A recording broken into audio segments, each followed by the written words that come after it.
ভাই আমার কম দিতে পারবেন না, আমার বইলা নিচ্ছে তোমার হাজতে বলতেছেন না ভাই। মানে আপনি এখানে সিরিয়াল দিচ্ছেন, কিসের সিরিয়াল?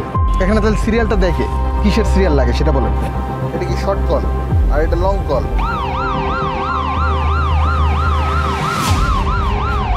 যে রুগী আপনি নিয়ে আসছেন ওই রুগী গাড়ির ভিতর মারা গেছে, ওই রুগী ওই গাড়ি আলাদা নিতে পারবে না, লাশ নামায় দিতে হবে, ওদের গাড়িতে পাঠাবে। আর যখন আলোতে আসবে দেখবেন যে আপনি যদি ওখানে ধরতে যান দেখবেন আপনিই থাকেন, আমি নেই।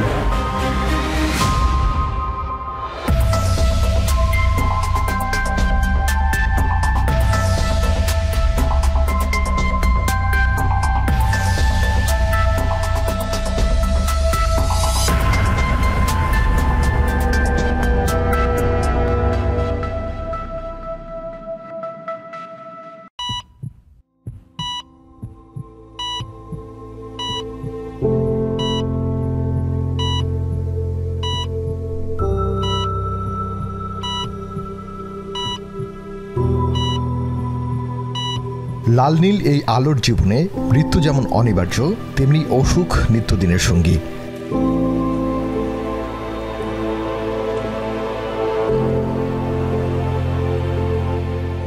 মাটির এই দেহ কারণে অকারণে কখনো কখনো জীবনের বোঝা হয়ে যায়। ঘুণে ধরা এই শরীরে তখন প্রয়োজন পড়ে চিকিৎসার, দরকার হয় হাসপাতালের।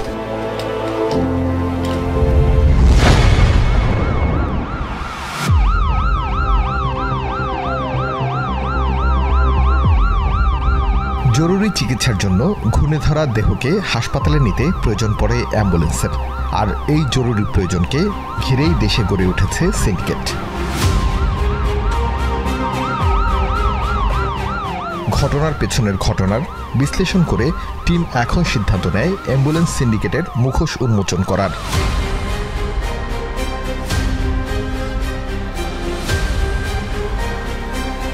দেশের বিভিন্ন স্থান থেকে কেঁচো খুঁড়তে টিমের কাছে অভিযোগ আসছে অ্যাম্বুলেন্স সিন্ডিকেটের কারণে অতিষ্ঠ দেশের সাধারণ মানুষ। এমনকি এই অ্যাম্বুলেন্স সিন্ডিকেটের স্বেচ্ছাচারিতায় জীবন দিয়েছেন অনেকে। সে বিষয়ে অনুসন্ধান করবে কেঁচো খুঁড়তে টিম। আমাদের প্রথম যেতে হবে শরীয়তপুর।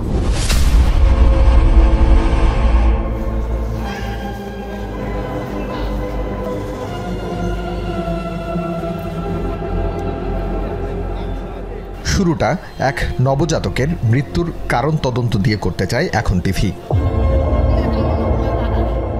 চলতি বছরের 14 আগস্ট রাত 8টা শরীয়তপুর জেলার চৌরঙ্গি মোড়। বাবা মায়ের কোল আলো করে পৃথিবীতে এসেছে এক নবজাতক। বয়স তখনও 24 ঘন্টা পার হয়নি। পৃথিবীর মায়ায় তখনও আটকে যায়নি চোখ।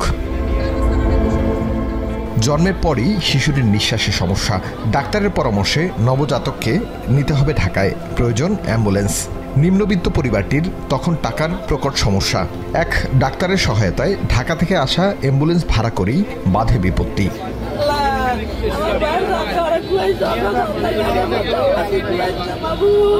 সিজার হওয়ার পরে ওই বাবু হলো অসুস্থ, ঢাকার ট্রান্সফার কাছে আমরা ঢাকালে মেলা করছি। ওখানে গেছে মতো নেই, এরা গাড়ি আটকাইছে, গাড়ি আমাকে যাইতে দেন। পুরো ধরেন 40 মিনিটের ওভার হয়ে গেছে গা আস্তে আস্তে করতে করতে। খান ক্লিনিকের সামনে তো নেওয়া ধরছে মতন ওই জায়গায় দুজন লোক যাইয়া গাড়ি আটকাই দিছে। 40 মিনিটের মতো ওই জায়গায় হেরা উড়াউড়ি করছি। ওরা আমি বলছি যে ভাইয়া গাড়িটা ছাইরা দেন, বাচ্চাটা মারা যাবে। এরা ছাড়ে নেই, চাবিটা হঠাৎ করে টান দিয়ে বের করে নিছে। এইটুকু অবস্থায় পরে রফিক ভাই বললো যে ছাইরা দেন, যা হয় ঝামেলা আমরা দেখতেছি এই জায়গায়, আমরা ছাইরা দেন। পরে ছাইরা দেন, পরে দেখা যাচ্ছে যে বাচ্চাটা মারা গেছে গাড়িতেই। আমাদের কাছে অভিযোগ এসেছে অ্যাম্বুলেন্স সিন্ডিকেটের কারণে শরীয়তপুরে একটি শিশু প্রাণ দিয়েছে। কি ঘটনা ঘটেছে সে বিষয়টি খতিয়ে দেখব। চলুন আমাদের যেতে হবে শরীয়তপুর এবং আমরা খুঁজে বের করার চেষ্টা করব ঘটনার পেছনের ঘটনা কি।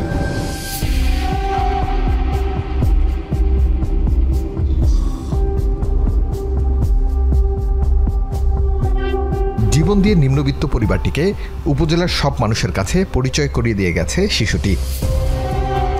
আমরা এই মুহূর্তে শরীয়তপুরের ডামুড্ডা উপজেলার সাতিয়ানি গ্রামে রয়েছি। এই গ্রামের একজন নবজাতক শিশু মারা গিয়েছে অ্যাম্বুলেন্স সিন্ডিকেটের জাতাকলে পড়ে।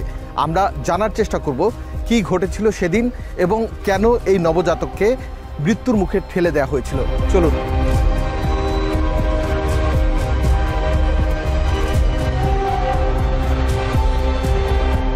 আমাদের দেখেই একে একে জড়ো হতে থাকে এলাকার মানুষ। স্থানীয় বয়স্ক ব্যক্তি থেকে শুরু করে রাজনীতিবিদ সবাই জড়ো হয় শিশুটির বাড়ির উঠানে। কাকা ভালো আছেন? আপনি কি ওদিনকে ছিলেন ওখানে? না না না, অসুস্থ তো অনেকদিন যাবত এলাকার মুরব্বী। আচ্ছা, মানে ডাক্তার বলছে বাচ্চা নিয়ে ঢাকা অ্যাম্বুলেন্স হয়েছে 5,000 টাকা। ভালো আছেন মুরব্বী? শরীরপুর অ্যাম্বুলেন্স যাইতে দিব না, 10,000 টাকা দিতে হইব। এলে যে বাসা থামাইয়া কিলাকিলি করে আমরা বাচ্চার মুখে দিয়ে এই যে কি কয় দিলে অক্সিজেন ছুটে গেছে, বাচ্চাটা মারা গেছে। ওরা খেবি খামকালি করে, সিন্ডিকেট করে। সিন্ডিকেট করে যে ঢাকার অ্যাম্বুলেন্সটা আসে রুগী নামায় যাইতে সময় যদি খালি জায়গা তো আমরা কম টাকাতে যাইতে পারি। তো কম টাকাতে ওটা লইতে গেলে ওরা কেউ যাইতে দেয় না, ওরা যাইতে দেবে না, কম টাকা লইতে দেবে না। লইতে ওইটা লইছে থেকে ওইখানে সিন্ডিকেট করে ওই ড্রাইভারে মাইদুর করছে, মাইদুর লাইছে আর যাইতে দেয়নি। অ্যাম্বুলেন্স সিন্ডিকেটের অমানবিকতার কথা এই এলাকার সবার জানা। সেদিন শিশুটির বাবা ঢাকায় ছিল, অ্যাম্বুলেন্সের মধ্যেই ছিলেন শিশুটির দাদি। তার বর্ণনায় উঠে আসে সেদিনের সেই লোমহর্ষক ঘটনা। আমরা 5,000 টাকা ঠিক করছি, আমরা চাই আমার নাতি শরীয়তপুর সরকারি হাসপাতাল তো অক্সিজেন খুলিয়া গাড়িতে আনছি, এর মধ্যে আইয়া দেখি দুনিয়ার গঞ্জাম, দুনিয়ার মানুষ।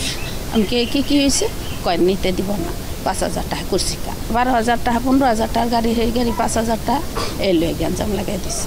ওই যে আমার পুত্রায় লাগাইতে লাগছে এরকম করে অক্সিজেন লাগাইতে লাগছে, নাহের মধ্যে আবার কস্টিপ মারা ছিল তো, এই কস্টিপটা আবার যেরকম আরেকটা ড্রাইভার হিন্দি আমার পুত্রায় টান দিছে, ওই টানের গায়ে আমার নাতি আরেক ড্রাইভার এসে টান দিছে আমার পুত্রাকে পিছে এই অক্সিজেন ছুটে আছে। মানে ওখানে যারা ছিল তারা কারা ছিল? হ্যাঁ আমি চিনি না, আমি চাই যেরকম আমরা গরিব মানুষ আমরা পারি না, অক্ষমতা আমাকে লেগে সুস্থ সেভাবে এইটি বিচারছে, সুস্থভাবে বিচারছে যে আর কেউ মাল পুত্রের দেখি না, আমি আর কিছু করতাম না। আমার নাতি যেভাবে গেছে এইভাবে যার কেউ না করছে না। অ্যাম্বুলেন্স সিন্ডিকেটের কারণে মাটির নিচে শুয়ে আছে ছোট্ট শিশুটি, যার থাকার কথা ছিল বাবা মায়ের কোলে এবং বেড়ে ওঠার কথা ছিল এই পৃথিবীর আলো বাতাসে। এই ঘটনায় থানায় অবহেলাজনিত কারণে মৃত্যুর মামলা হয়েছে, গ্রেপ্তার হয়েছে একজন। একটি বাচ্চা মারা গিয়েছে, নবজাতক, যার বয়স 1 দিন। তো এই বিষয়টি আমাদেরকে অত্যন্ত আমাদের কাছে মনে হয়েছে একটি হৃদয় বিদারক, একটা মর্মান্তিক ঘটনা। আমরা প্রাথমিকভাবে 4 জনের সম্পৃক্ততা পেয়েছি, অর্থাৎ বাদী যিনি অভিযোগ দিয়েছেন তিনি 4 জনের কে উল্লেখ করে এই একটি এফআইআর দিয়েছেন। তো আমরা তার এফআইআর প্রেক্ষিতে আমরা 4 জনের বিরুদ্ধে মামলা রুজু করি এবং মামলার 1 নম্বর এজাহারী আসামিকে আমরা গ্রেপ্তার করি এবং তাকে আমরা বিজ্ঞ আদালতে সুপর্দ করা হলে সে ইতিমধ্যে বিজ্ঞ আদালতে 164 ধারায় অর্থাৎ কার্যবিধি 164 ধারায় একটি জবানবন্দি দিয়েছে এবং সেখানে সে বেশ কিছু নামও বলেছে কারা কারা মূলত সিন্ডিকেটের সাথে জড়িত। শিশুটির মৃত্যুর কারণ জানা গেল। এখন অ্যাম্বুলেন্স সিন্ডিকেট কিভাবে কাজ করে সে বিষয়ে খোঁজ খবর নিতে চাই আমরা। টিম এখনের অনুসন্ধান বলছে দেশের 8টি বিভাগীয় শহরে সরকারি হাসপাতাল কেন্দ্রিক গড়ে উঠেছে অ্যাম্বুলেন্স সিন্ডিকেট। বাদ যায়নি বেসরকারি হাসপাতালও।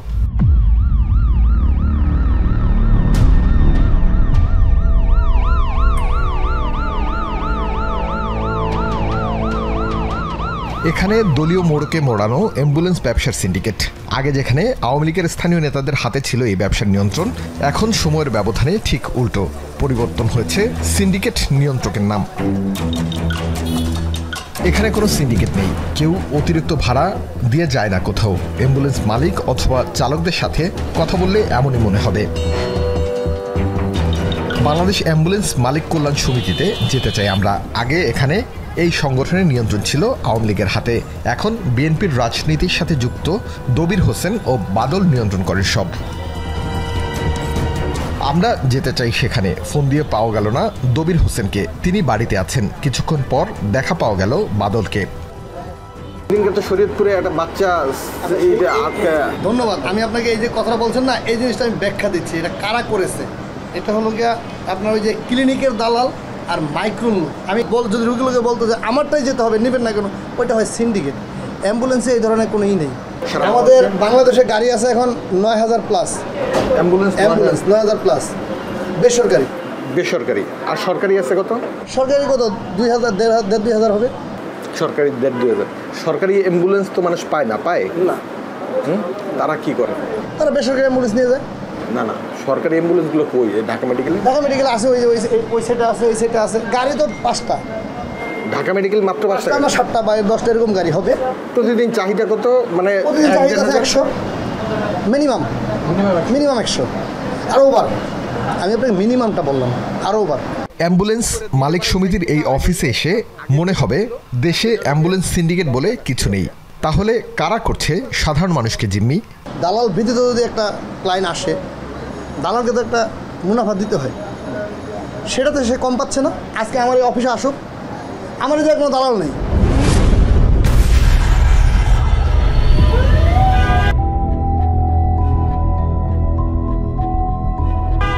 এবার ঢাকা মেডিকেল কলেজ হাসপাতালের রাতের চিত্র দেখতে চাই আমরা।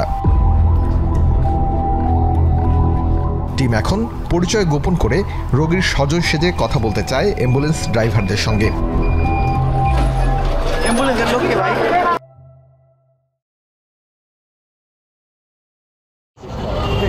বরিশাল 12,000 টাকা ভাড়া হয়। নতুন নামাজ রোগী লাগে, রোগী এখন যাবে। হ্যাঁ, কিছুক্ষণ পরে যাবে। নতুন বাস স্ট্যান্ড এখানে যায় না, এখানে মালিক সমিতির অফিসে। কারণ এখানে তো আমাদের তো গাড়ি আছে। যেরকম বরিশাল গেলে আসলাম আমরা সরাসরি বরিশাল হাসপাতাল দিয়ে উঠে দিব না, দিব গেলে আমরা নেট দিলে ফোন দিলে ওরা আইন দিয়ে সে দিয়ে দেবো আমাদেরকে। ওরা আইনে দিয়ে গেলে তাতেও তো আপনি আবারও 6,000 টাকা পাচ্ছেন। হ্যাঁ, ওরা ধরুন 6,000 7,000 টাকা ভাড়া ধরবো, পরে ওরা অর্ধেক রেখে দেবো, অর্ধেক আমার দেবো। মানে ওরা আসলে আমরাও দেই মাঝে মধ্যে। কতক্ষণ কথা বলেই জানা গেল সিন্ডিকেটের জাল ভেদ করে কম খরচে রোগী নেওয়ার উপায় নেই ঢাকা মেডিকেল কলেজ হাসপাতাল থেকে।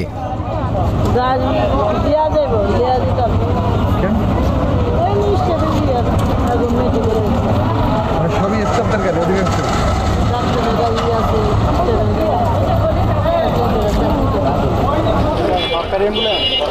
সরকারি।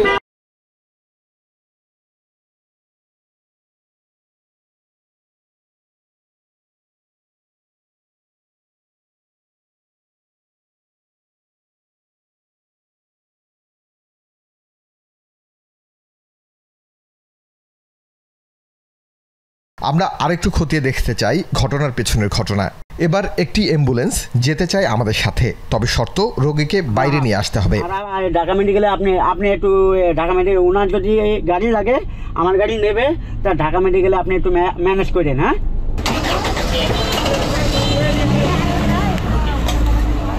গাড়িতে ওঠেন, গাড়িটার সামনে নেই, বুঝলেন না? হ্যাঁ, বুঝলেন। আমি সবচেয়ে কম রেট করেছি। এখানে কত চাইবে জানেন? কত? 9-10। কারণ কি? এই সিন্ডিকেট, পুরো সিন্ডিকেট বুঝলেন না? মানে এখানে সিন্ডিকেট চালায় কে তাহলে? হ্যাঁ, বিএনপি নেতা কর্মীরা সব। হ্যাঁ হ্যাঁ হ্যাঁ, সিন্ডিকেট। আর এই পুলিশ খাড়ে দেখে, আনসার খাড়ে দেখবে, কেউ কিছু করবে না, কেউ কিছু তাদের বলার সাহস করে না। এই জন্যই তো আপনাদের আমি ভয় পাচ্ছিলাম। কোন জায়গায় জানেন? কোন জায়গায়? ওই যে আপনার লগে 2 জন না, আমি তো বলেছি এই 2 জন মনে দালাল। এই যে আপনার এই 2 জন যে আপনার লোক, হ্যাঁ, এটা তো আমি বুঝতে পারি নাই। ও বুঝতে পারছি। এইবার বুঝছেন? এই জন্য তোমার কথাটা আমটামটা এসতেছে। কেন দিকে দালাল খুব খারাপ জিনিস।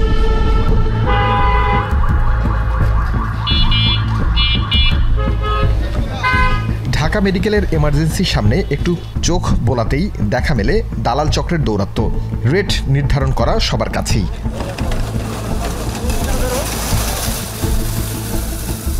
এর মধ্যে ঢাকার পার্শ্ববর্তী একটি জেলা থেকে আসে এক রোগী, ভাড়া ৭,০০০।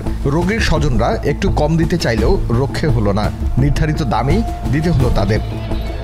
ভাই আমার এখানে কম দিতে পারবেন না, আমার বইলা নিচ্ছে তোমার হাজনে বলতেছেন না ভাই, কেন আমার কম দিবেন? আমার কি কই দিবেন? সিরিয়াল কার? ওই যে ওখানে সাদা শার্ট কালো প্যান্ট পরা, হ্যাঁ ওই তো সেই কথা। ওনার নাম কি? নাম আমি জানি না। এবার ঘুরে ঘুরে রোগী ঠিক করা এক ব্যক্তির সাথে কথা বলতে চাই আমরা। আমাদের দেখি দালাল সিন্ডিকেট সব হাওয়া। অবশ্য ঢাকা মেডিকেলের কর্মচারী ও রাজনৈতিক ব্যক্তিদের ছত্রছায়ায় চলে এই সিন্ডিকেট। মানে আপনি এখানে সিরিয়াল দিচ্ছেন, কিসের সিরিয়াল? হ্যাঁ, পাইলে যাই, ট্রিপ পাইলে যান। আপনার তো একটা অ্যাম্বুলেন্স দেখলাম না যে আপনি যান, অথবা আপনার ট্রিপ নাই, আপনি কিসের সিরিয়াল দেন? দেখতেছি তো এখানে বসে সিরিয়াল দেন এবং অর্ধেক টাকা নেন নাকি আপনি? না, এইমাত্র কয়েকজন অভিযোগ করে গেল দেখলাম, এবং এখানে আরো সিরিয়াল আছে নাকি?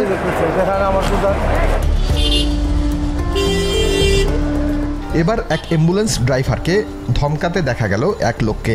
কেন ধমকাচ্ছেন বলতেই বলল সিরিয়াল নিয়ে দ্বন্দ্ব। কি সমস্যা ভাই, কিসের সিরিয়াল? সিরিয়াল না, সিরিয়াল না, সিরিয়াল মানে ওই যে আমরা নাম্বার লিখি তো, তারপরে কে ঢুকবো, এই কই নাম্বার লেখেন? এই জায়গায়, মানে কারপরে কে ঢুকবো? এর বাইরের গাড়ি আসলেও নাম্বার লিখতে হয় না? বাইরের গাড়ি তো আইসা নামাই দেওয়া জায়গা, মানে ভেতর থেকে নিতে পারে না কেন? ভিতর থেকে এটা তো বলতে পারি না, ওনারা তো নিয়ে যায়। আপনি কার লোক? আপনাকে এখানে এই যে নাম্বার লিখতে কে দিছে? না না, আমগো গাড়ির সিরিয়াল এটা না, সেটাই আপনাকে এটা নাম্বার লিখতে কে দিছে? আপনি তো ড্রাইভার না। আপনি ড্রাইভার? কই আপনার চাবি কই? এই যে চাবি, এই যে লাইসেন্স, হ্যাঁ সবই আছে।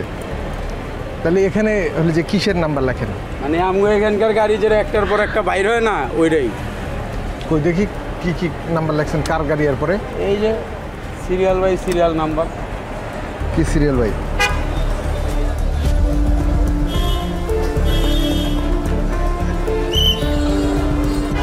তাহলে সিন্ডিকেটের সদস্যরা কোথায়? একজন জানালেন ঢাকা মেডিকেল কলেজ হাসপাতালের এমার্জেন্সি গেটের সামনে থাকা অ্যাম্বুলেন্স কল্যাণ সমিতির পাশে রয়েছে সিন্ডিকেট পরিচালনাকারী সদস্যরা। বাইরে কই যান আপনারা? একটু কথা কই।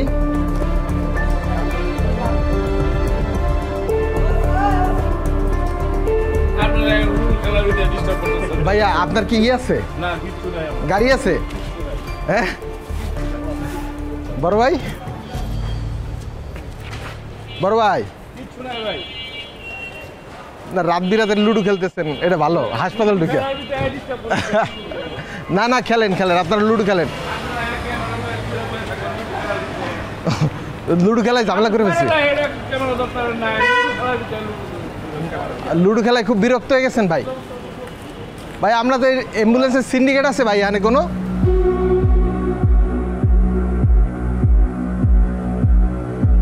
ভয়ে কথা বলে না কেউ। দায়িত্বরত আনসার সদস্যদের কি করার আছে? অসহায় হয়ে শুধু পেটের দায়ে চাকরি করেন বলেও জানালেন টিম এখন কে।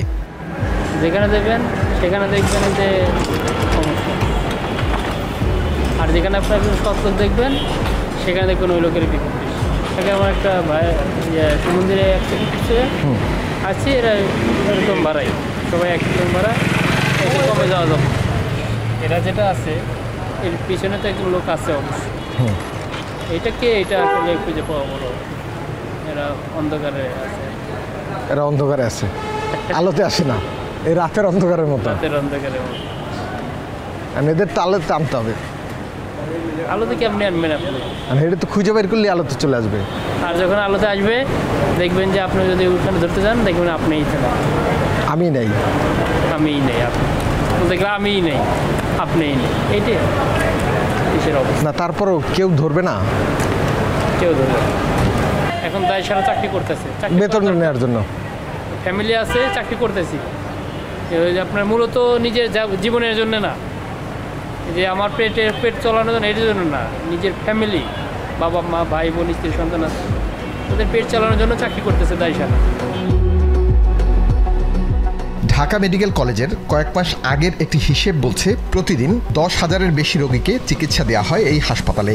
রোগীর স্বাস্থ্যের উপর নির্ভর করে নির্ধারিত হয় অ্যাম্বুলেন্স সিন্ডিকেটের ভাড়া। অ্যাম্বুলেন্স वो तो ধানমন্ডি পপুলার থেকে মনে হয় হয়তো 13,000 টাকা মতো ভাড়া নিচ্ছে। পপুলার থেকে এই যে ঢাকা মেডিকেল আসছে 13,000 টাকা ভাড়া নিছে। আমার যেটা ধারণা কি ওই অক্সিজেনের একটা সিলিন্ডারও দিচ্ছে আর কি আমাদেরকে, বলছে ওইটা দিলে আবার 10,000 টাকা ফেরত দিব, ওইটা সহ কিনা তা আমি সঠিক জানি না।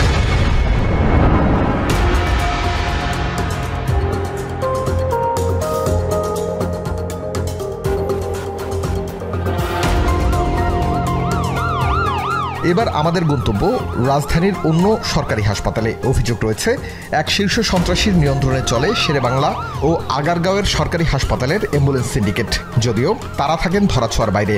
আমরা এই ধরাছোঁয়ার বাইরে থাকা ব্যক্তিদের আলোতে আনব। তার আগে একটু জেনে নেই এখানে ঘটে যাওয়া ঘটনা। সেই ক্ষেত্রে মোড়ল মনে হয় যে হৃদরোগে এই বিষয়টা নিয়ে যে এইভাবে ওপেনে আসবে, তাহলে এবার সত্যি কথা আমিও জানি না, তাহলে হয়তো ওখানে আমি থাকতাম না। কারণ সেটা ভয়ানক ব্যাপার স্যাপার আমাদের কাছে এই অঞ্চলে, কারণ যেহেতু সে অনেক অকারেন্স অনেক কিছু করে এই পর্যন্ত আইসে, আমরা তো তার সামনে ভাই কিছুই না। গোপনে আমরা অনেকেই সাহস দেয়, অতএব সদরে যায় বা এর বিরুদ্ধে কেউ যাবে না, কথা বলবে না সদরে, কেউ না না না কেউ কথা বলবে না। আমার দলের লোকজনই বলে না, দলের লোক অনেকে বলছে আছে অস্ত্র খালি তার কাছে নেই, অস্ত্রের ভান্ডার আছে, তার অনেক পোলাপান আছে, অনেক এরকমের বাহিনী আছে, ক্যাডার আছে। এই যে মোহাম্মদপুরে যে মার্ডার টাডারগুলো হলো, হেলাল ভাই সহজে নিউজ টিউজ হলো, হেলাল ভাইয়ের হচ্ছে 1 নম্বর ই হলো সে, হেলাল ভাই 1 নম্বর সহযোগী, হ্যাঁ 1 নম্বরই হলো সে। তাই এই জন্য মনে হয় যে তার তো অনেক বাহিনী আছে। আচ্ছা, এ হলে যে কিভাবে তাহলে পরিচালনা করে এই অ্যাম্বুলেন্স সিন্ডিকেট? অ্যাম্বুলেন্স সিন্ডিকেটটা পরিচালনা করে এর হয়ে হলো শেরেবাংলা নগর অ্যাম্বুলেন্স সিন্ডিকেটটা দেখার জন্য একটা লোক আছে, তার সে হাসান। এই হাসান মনে করেন যে দলের কোনো কিছু না, এই হাসান সিন্ডিকেটটা মূলত সব কিছু পরিচালনা করে হাসান। সে তো সাধারণত সবখানে মুখ করে না, কিন্তু ওই দিন মুখ করছে। ওই দিন হাসানই তাকে নিয়ে আসছে সাথে করে, একবারে ডাইরেক্ট স্বয়ং সে নিজে আসছে। এবং সে নিজে এসে নিজে আমাকে মনে করেন যে বুকে হাত দিয়ে, মানে পাবলিক প্লেস ছিল তো, অস্ত্রশস্ত্র তার আশপাশ দিয়ে যারা ছিল তারা সবাই নামদারি ক্যাডার, তাদের কাছে থাকাটাই স্বাভাবিক অবশ্যই ছিল। কিন্তু আমার আশেপাশে আমার লোকজন তো ওদেরকে দেখেই ভয়ে সব চাপে গেছে, অনলি ফর আমি একা। সেক্ষেত্রে ওরা তো আশপাশতে দেখছে, তো ওরা বললো যে তুই জানে বেঁচে গেছিস, অনেকের কাছে অস্ত্র ছিল। ধরেন একটা অ্যাম্বুলেন্স হৃদরোগে ব্যবসা করবে, একটা মালিক আসলো এখানে, আইসা হাসানের সাথে যোগাযোগ করবে, ওই মালিকের কাছ থেকে সর্বনিম্ন 2 লাখ টাকা নেবে প্রথম ঢোকার জন্য। এরপর ওই মালিককে বলে দেবে তোমার টিপ প্রতি এত টাকা আমাকে দেওয়া লাগবে। তারপরে ওই এক সাবজেক্ট গেল। আর একটা সাবজেক্ট হচ্ছে ওই অ্যাম্বুলেন্সগুলো যে বাইরে থেকে যে অ্যাম্বুলেন্সগুলো আসে, ঢাকার বাইরে থেকে কিছু অ্যাম্বুলেন্স আসে না রুগী নিয়ে, ওই অ্যাম্বুলেন্সগুলো আবার যাওয়ার সময় খুব কম টাকায় টিপগুলো যায়। তার মানে হৃদরোগ থেকে একটা মরা লাশ বেরোইছে, ওই লাশওয়ালার সাথে কন্ট্যাক্ট হবে যে আপনি যশোর যাবেন 10,000 টাকা ভাড়া, আচ্ছা ও তো 10,000 টাকা দিয়ে দেবে। আর ও ওই যশোর এলাকার থেকে যে অ্যাম্বুলেন্সগুলো আসছে ওদের কাছে সবাই নাম্বার আছে, অথবা ওর সাথে যোগাযোগ করে, ওই অ্যাম্বুলেন্স চালারে দেবে 3,000 টাকা, কারণ ও তো যাবে খালি, যেটা পাবে ওইটাই লাভ, তো ও দেবে 3,000 টাকা। তো ধরেন এখানে 7,000 টাকা প্রফিট। এরকম ধরেন ডেলি বহু টিপ হয়, কারণ ঢাকার থেকে তো কম গাড়ি ঢোকে না সারা বাংলাদেশ, হ্যাঁ প্রচুর। আর এখানে হলো সব জাতীয় হসপিটাল। আর অ্যাম্বুলেন্স সাইডটার জন্য একমাত্র হচ্ছে হাসানই তার পূর্ব প্রতিনিধি, আর হাসানই যা বুঝাইছে তাই বুঝছে। এই চাঁদা কালেকশন সব কিছু হাসান করে, মানে তারা একটা টাকা দেয় প্রতিদিন, যাই দিয়ে আসে। হ্যাঁ টাকা তো তারা দেয়। আর জাহিদ মোড়ল যেহেতু এটা বুঝে গেছে ব্যবসা, সে তো কাঁচা লোক না ভাই, বুঝে গেছে। আর হাসান মনে হয় যে পুরো টাকায় তারা দেওয়া লাগে, হাসানটা পরে যে যা দেয়, হাসান এখন কামলা, এই টাকাটা পুরোটাই জাহিদ মোড়লের ফান্ডে যায়। ওইখান থেকে জাহিদ মোড়ল যারা যা ভাগ করে দেয় সেইভাবে যায়। এই ব্যক্তি শ্রমিক দলের একটি ওয়ার্ডের সভাপতি, তবে কেন মার খেতে হলো তাকে? তা সারা জীবন আমরা রাজনৈতিক প্রেক্ষাপটে দেখছি জাহিদ মোড়ল আর মঈন এক হওয়ার কথা না। তা ওই দিন জাহিদ মোড়লের নামে যেহেতু আমি জিডি করতে গেছি, ওই দিন মঈন আইসে এই জিডি ঠেকানোর জন্যই কোলাপান সব গুছাই নিয়ে, আপনি কী বুঝবেন? পরে যাইয়ে আমি হিসাব মিলালাম যে পিঠ তো একটা সাহাবি নাই, বিভিন্ন বড় সব ঠেলা নিয়ে লোক, হয়তো যাতে নির্দেশ আইসে মঈন এখানে আসতে বাধ্য। বাইরের অ্যাম্বুলেন্স ঢুকলে পারে মনে করেন যে রুগী বাইরের থেকে নিয়ে আসছেন সমস্যা নাই, কিন্তু আপনি এখান থেকে আর টিপ নিতে পারবেন না, অথবা যে রুগী আপনি নিয়ে আসছেন ওই রুগী গাড়ির ভিতর মারা গেছে, ওই রুগী ওই গাড়িওয়ালা নিতে পারবে না, ওই লাশ নামায় দিতে হবে, ওদের গাড়িতে পাঠাবে। যে কটা ওই যে ভিডিওতে ঘুরতেছে সব কটা হলে নিশা করে অ্যাডিক্টেড, তো ওরা এত কিছু ভাববে না, ওরা গাড়ি গেছে যাইতে দেবো না, টাকা দেয় না দিলে মাইর দিব, ভেঙে দেবো, ওদের কাজই এই, ওদের বাইরে। কিন্তু হাসান খুব দুরন্ত চালায়। এবার প্রমাণ দিতে তিনি নিয়ে আসলেন আরেকজন অ্যাম্বুলেন্স ব্যবসায়ীকে। তিনি জানালেন সিন্ডিকেটের বাণিজ্য নিয়ে। এখন এমন একটা সিচুয়েশন, মালিকরা পারে ঘুরে দাঁড়াতে, কিন্তু ভাই আমার বয়স হয়ে গেছে, আরেকজনের বয়স আসবে না তো ভাই। যে সিন্ডিকেটটা এখন ওপেন হয়েছে, আমি আপনারা বললাম না, এখন ওপেন হয়েছে, যার নাম যে কোরআন নিয়ে আসে, কোরআন নিয়ে আসে, এই যে বিশৃঙ্খলার নাম দাম নিয়ে আসতেছে, এর ভিতরে আমাদের মতো ব্যবসা এরা ক্যাশ খাটাইছে ভাই, ওর তো কিচ্ছু নেই।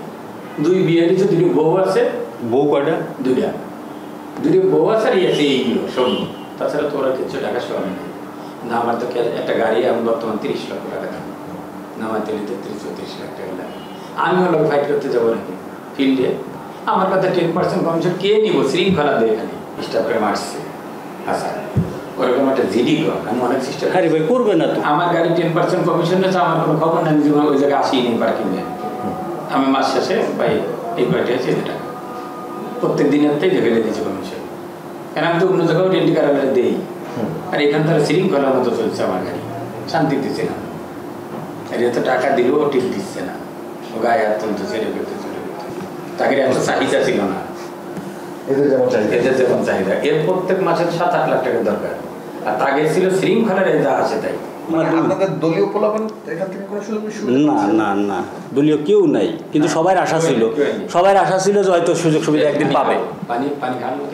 এই শাহিন, আশা ছিল যে একদিন পাবে, কিন্তু আমাদের দলীয় পোলাপান তো বোঝে নাই যে হাসান কি জিনিস। হাসান তো মনে হয় রাঘব গোয়াল এনে ছেড়ে দিয়েছে, আর দলীয় পোলাপানি পোস্ট পজিশন সাইডে মাইডে দিয়ে যাতে আনলে বাসে না। এখান থেকে জানা গেল 5 আগস্টের পর সিন্ডিকেটের নিয়ন্ত্রণ নিয়েছে পিচ্চি হেলালের ডানহাত হিসেবে পরিচিত ঢাকা মহানগর উত্তর যুব দলের বহিষ্কৃত যুগ্ম আহ্বায়ক জাহিদ হোসেন মোড়ল। তার হয়ে কাজ করেন ছাত্রদলের রিপন ও স্মার্ট হাসান। মূলত হাসানই নিয়ন্ত্রণ করে অ্যাম্বুলেন্স সিন্ডিকেট। তার হয়ে সোহরাওয়ার্দী নিয়ন্ত্রণ করেন জুয়েল, মিরাজ এবং হৃদরোগ নিয়ন্ত্রণ করেন মাসুম। এই ব্যক্তিদের কথা কতটুকু সত্য তার প্রমাণ নিতে চাই আমরা। টিম এখন এবার যেতে চায় পঙ্গু হাসপাতালে। এখানেও সেই একই ধরন, সামনে থেকে দেখে বোঝার উপায় নেই সিন্ডিকেটের অস্তিত্ব। তবে সাধারণ মানুষের সাথে কথা বলে প্রমাণ মেলে অ্যাম্বুলেন্স সিন্ডিকেটের দাপটের কথা। রুগী কোনো হাইক তো আনা যাচ্ছে না, সিঞ্জি তো আনা যাচ্ছে না, তখন কী করতে হবে? বাধ্যতামূলক আনানো লাগতেছে, যা করবে তাই দিয়ে আনানো লাগতেছে। তারা সে এটা সিন্ডিকেট করতেছে না, জিনিসটা জুলুম না। 4,000 টাকা নাহলে 500 টাকা বেশি নিতে পারো, এখন তো তারা ওই ভাড়া অতিরিক্ত বেশি নিতেছে। তারা কে দেখবে? সবাই তো এখানে এসে করি, যেমন আমার বাড়ি নোয়াখালী, আমি আসি এখানে চিকিৎসার জন্য। আমি অনেক তারা এখানে কথা বললে হে যদি আমার কাছ দিয়ে ছুটে, আপনি বিচার করবেন? একটু স্বাভাবিকভাবে কথা বলতেই তারা জানালেন রোগী নিয়ে দেশের অন্য বিভাগে গেলে পদে পদে গুনতে হয় টাকা।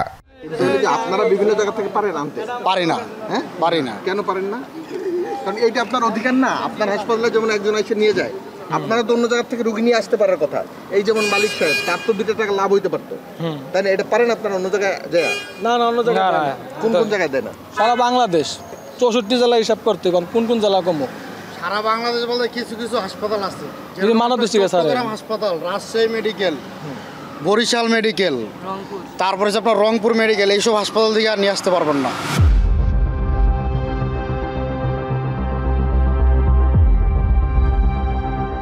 এবার শিশু হাসপাতালে যেতে চাই আমরা। সিন্ডিকেটের অস্তিত্ব ছিটে ফোটা নেই সেখানে। এমন ধারণা নিয়ে ফেরার পথে এক ব্যক্তি ভুল ভেঙে দিলেন আমাদের। এখানেও সিন্ডিকেট। অন্য রোগী আপনি এসে মারা ঠারা গেলে নিয়ে যান। স্থানীয় অ্যাম্বুলেন্স ইউজ করতে হয় না? বাইরের অ্যাম্বুলেন্স এসে নিতে পারে অবাধে? বাইরেও নিতে পারে, আন্তর নিতে পারে। সিন্ডিকেট আছে কোনো? সিন্ডিকেট বলতে দেখি না তো আমি সিন্ডিকেট। অ্যাম্বুলেন্সের কোনো সিন্ডিকেট এখানে দেখি না। আপনার কি অ্যাম্বুলেন্স আছে? জি না, আমরা একজন ড্রাইভার পেশায়। কোনো রোগী আসলে দেখতাম যে এসে কথা বলে, এখন দেখতেছি না ওদেরকে। আমি দেখলে আপনাদেরকে দেখাই দিতে পারতাম, এখন দেখতেছি না। পুরো হাসপাতাল আসলে সিন্ডিকেট আছে, এরা সবাই জড়িত? অবশ্যই। আমি 4-5 জনের আমি মার্কিং করছি যে এরা, আমি দেখলাম যে কোনো অ্যাম্বুলেন্স ঢুকলে এরা মানে তাদের সাথে যায় একটা কথাবার্তা বলে। তো কোনো পেশেন্ট পাই হলে প্রত্যেকটা অ্যাম্বুলেন্সের সাথেই ওনারা কথা বলতেছে 4-5 জন।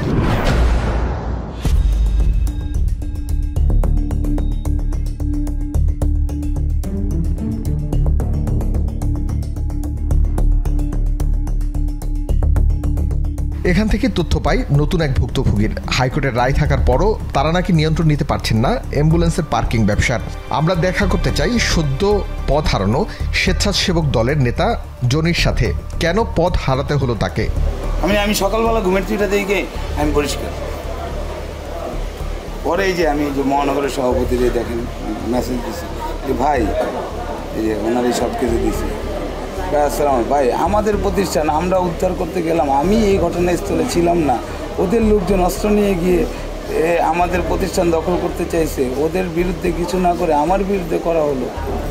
মানে আমি পুরো অবাক ভাই, বুঝছেন ব্যাপারটা, মানে আমি পুরো অবাক। মানে এটা ওই যে টাকার উৎসর্গ, মানে টাকা মেরে দিচ্ছে উপরে একটা টাকা, অনেক বড় একটা ডিল হয়েছে যে এখানে জাহিদ বহিষ্কার হলে জাহিদের সাথে লোকজন, মানে বহিষ্কৃত নেতার সাথে লোকজন চলবে না, ওইখানে যেতে পারবে না।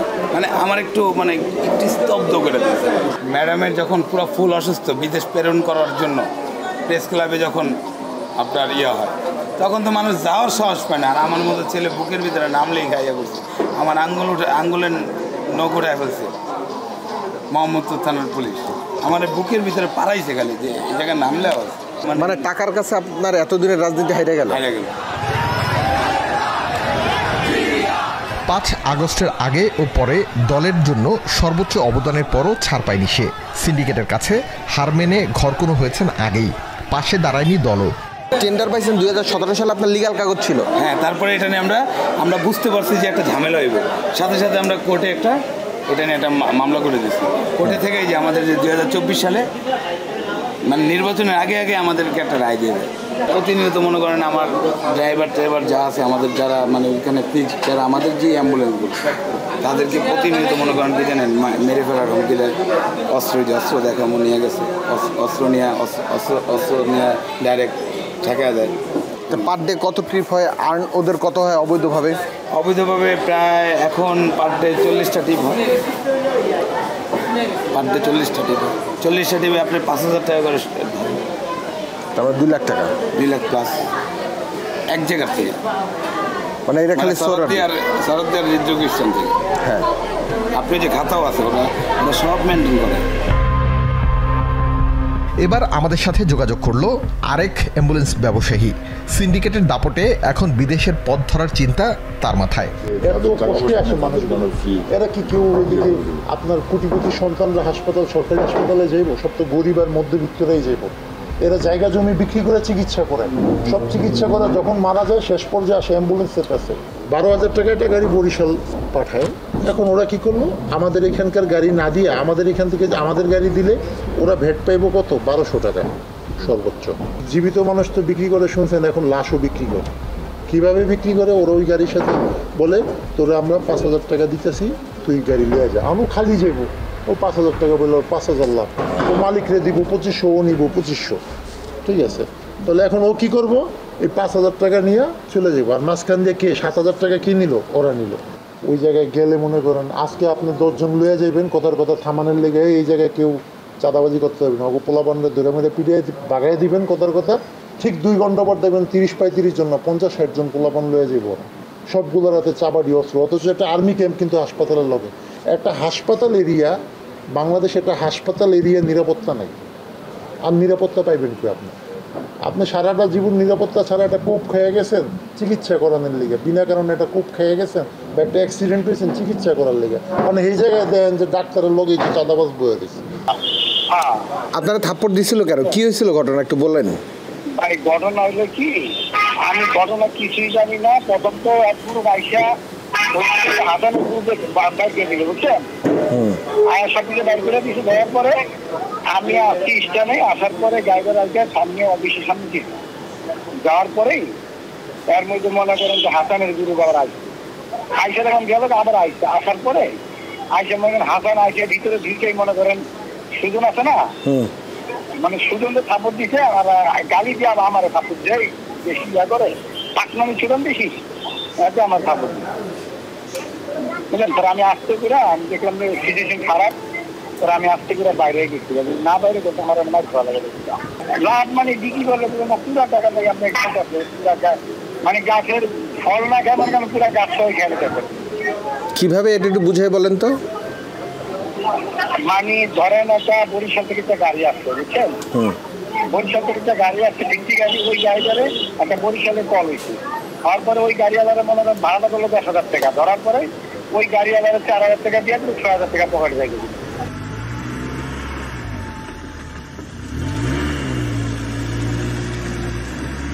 আমরা বেশ কয়েকজন অ্যাম্বুলেন্সের ড্রাইভারদের সাথে কথা বলেছি, কেউই সোহরাওয়ার্দী হাসপাতাল থেকে রোগী নিয়ে গন্তব্য যেতে রাজি হয়নি, কারণ এখানে একটি সিন্ডিকেট আছে এবং এই সিন্ডিকেটের বাইরে যদি কোনো অ্যাম্বুলেন্স ঢোকে তাহলেই তাকে হয় অতিরিক্ত অর্থ দিতে হবে অথবা খেতে হবে মার। এখন আমরা দেখতে চাই যে আসলে ওখানে কি ধরনের পরিস্থিতি তৈরি হয়। আমরা একজন অ্যাম্বুলেন্স ড্রাইভারকে ডেকেছি, যাকে আমরা বলিনি যে আমরা কারা, আমরা তাকে নিয়ে যাব এবং দেখতে চাই ওখানে কি ধরনের পরিস্থিতি উদ্ভব হয়। চলুন।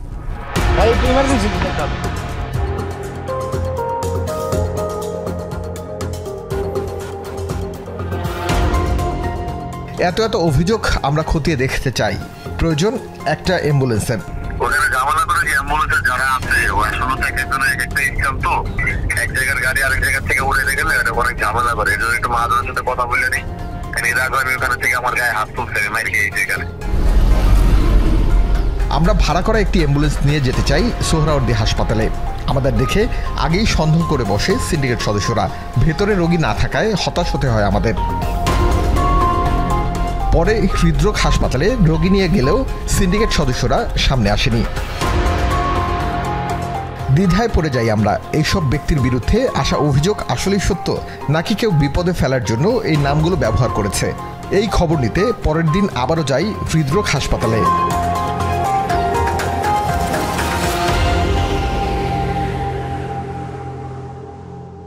এবার পাওয়া গেল সিন্ডিকেটের অস্তিত্ব। সবাই জানে সব, কিন্তু ভয়ে মুখ খুলে না কেউ।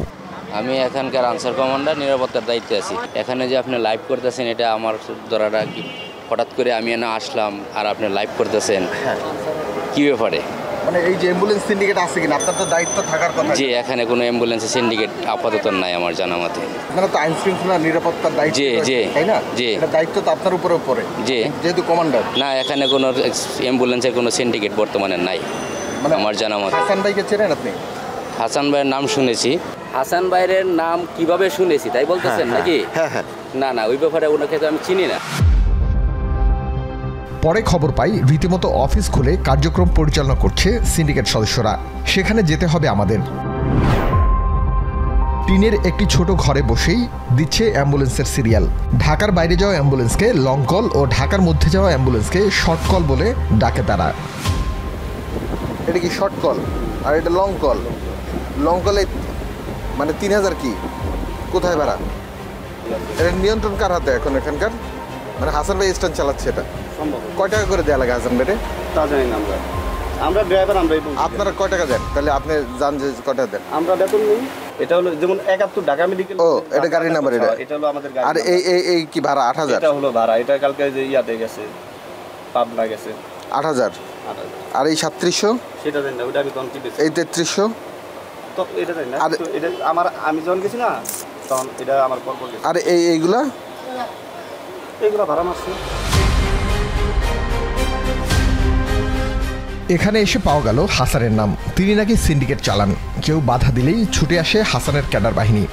ওই যে মোটা করে কালো করে যেটা আছে ডেসলাইট ছিল না, ওইটা আসলে টাকা তোলে। হাসান টাকা তোলে না, হাসান রাইতে এই কালেকশন করে লয়ে যায়, ফোন দেয়, পার করে দিয়ে আসে। লোক আছে, ডিউটি লোক আছে। নাকি পোলা মানে পিটাইছে, এটা ব্যাপার নেই। এটা উল্টো রিপোর্ট করছে এরা। মানে ওরা যাকে মারছে এটা উল্টো রিপোর্ট করছে। ওরা এসে পোলা বানে মেরে গেছে, এলাকার পোলা বানে। ওই যারা বন্ধ করছে না স্টান, ওদের মেরে গেছে। হাসানের লোকজন, জায়দমোড়ের লোকজন। আইন শৃঙ্খলা বাহিনীর রেড লিস্টেড হাসান, তার দেখা পাওয়া মুশকিল। আমরা তার ফোন নম্বর খুঁজে পেয়েছি, কথা বলবো তার সাথে। হাসান ভাই, আসসালামু আলাইকুম। কেমন আছেন হাসান ভাই? আলহামদুলিল্লাহ ভাই। এই অ্যাম্বুলেন্সের সিন্ডিকেট নিয়ে একটু কাজ করতেছিলাম, তো সেখানে কিছু অভিযোগ আসছে যে আপনি কোনো না কোনোভাবে ইনভলভ। আসলে ঘটনাটা কি একটু বলবেন ভাই? অথবা আপনি সামনাসামনি দেখা করতে চাইলে আমি আসতে পারি। এখন আমি তো আছি বাইরে, আমার আম্মার কবর জিয়ারতটা করতে আসছি, আমার আম্মার মৃত্যুবার্ষিকী তো, এই জন্য আর কি আমি তো বাড়িতে আসছি। আমার গাড়ি আছে, আমার গাড়ি চলে, আমার এখানে কোনো সার্টিফিকেট নেই, এগুলো সব উন্মুক্ত। আচ্ছা, আপনি কি জাহিদ মোড়ল ভাইকে চেনেন? জাহিদ মোড়ল ভাইকে চিনি বলতে জাহিদ মোড়ল ভাইকে কে না চেনে? না না না না, আমার সাথে কোনো কন্ট্যাক্ট নাম্বার টাম্বার নাই, কোনো কিছু নাই। ঠিক আছে, ওকে ডান। আমার সাথে যোগাযোগ নাই, তাদের ড্রাইভার যদি কাজে পাই আমি হয়তো তাদের আমি বলবো।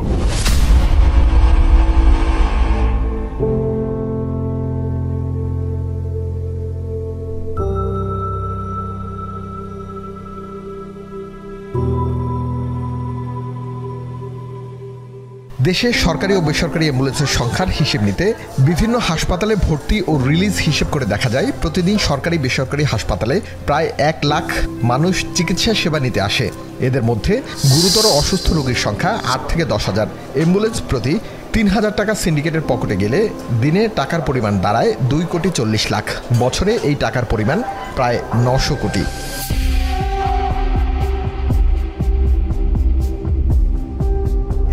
গাড়ির রেজিস্ট্রেশন শাখা কোনটা? দেশে সরকারি ও বেসরকারি অ্যাম্বুলেন্সের সংখ্যার হিসেব নিতে বিআরটিএতে টিম এখন একটা তালিকা পাবো না, যে হেড অফিসের কোনো তালিকা নাই যে কতটি অ্যাম্বুলেন্স আছে, সেখানেও আমলাতান্ত্রিক জটিলতা। ভাইয়া, আমাদের ইসে কতগুলো অ্যাম্বুলেন্স রেজিস্ট্রেশন আছে? এদিকে আমার স্টেটমেন্ট নেওয়া যাবে না। শেষমেশ হিসেব পাওয়া গেল 6,161টি অ্যাম্বুলেন্সের। সরকারি হাসপাতালের হিসেব কি আছে স্বাস্থ্য অধিদপ্তরের কাছে?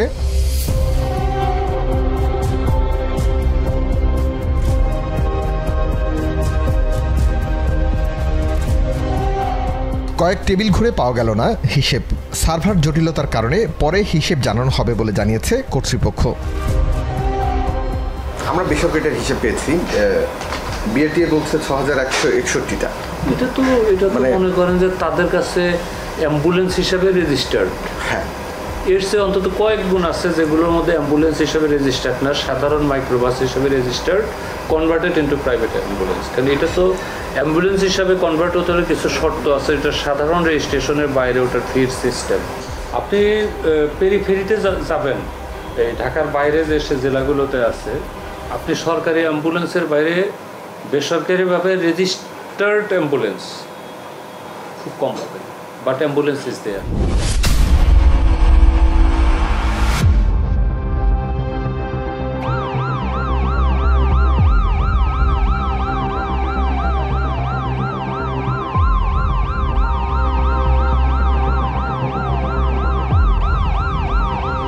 অ্যাম্বুলেন্স সিন্ডিকেটের লাগাম কে টেনে ধরবে, কার কাছে গেলে মিলবে সমাধান, সে হিসেব রাষ্ট্রকেই করতে হবে। এমন আরও অনেক ঘটনার পেছনের ঘটনা তুলে আনবে টিম এখন। আপনার পাশের অসঙ্গতি তুলে আনতে বদ্ধপরিকর কেঁচো খুঁড়তে টিম।